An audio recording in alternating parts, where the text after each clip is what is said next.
آج کل میاں بیوی کے رشتے کو لے کر ہر کوئی پریشان نظر آتا ہے۔ اس مسئلے کو گہرائی سے دیکھا جائے تو اس کی بنیاد حسد ہے۔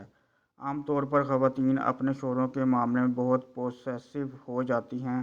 وہ خاوند کو اپنی ملکیت سمجھتی ہیں۔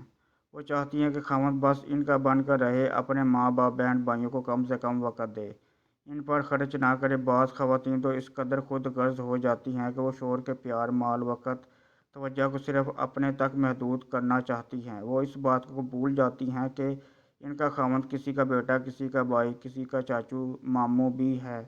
لہٰذا جب ان کی سوچ میں اتنا حسد اور تنگی نظر ہے تو وہ کبھی خوش نہیں ہو سکتی۔ بغیر کسی وجہ کے خاوند پر شک نہ کریں کہ کہیں وہ دوسری شادی نہ کر لیں۔ خاوند کی جاسوسی کرنا، بار بار فیس بک چیک کرنا، کیا شیئر کیا، کسی کو لائک کیا، کسی کو کمنٹ کیا، یہ درست نہیں۔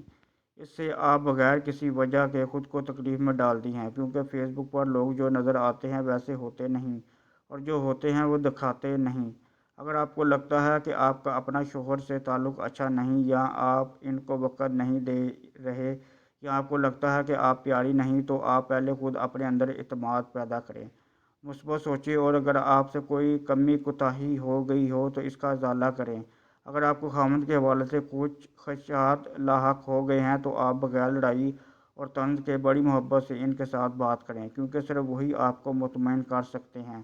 اگر آپ کو معلوم ہو جائے کہ آپ کا خاوند کسی اور عورت کے ساتھ دوستی میں ہے تو آپ آرام سے ان سے بات کر لیں۔ اگر وہ مان جائیں تو فیصلہ آپ کے ہاتھ میں ہے کہ آپ کیا چاہتی ہیں، لیکن اگر آپ اپنی غلطی مان کر شرمندہ ہوں اور معافی مانگ لیں تو انہیں معاف کر دیں۔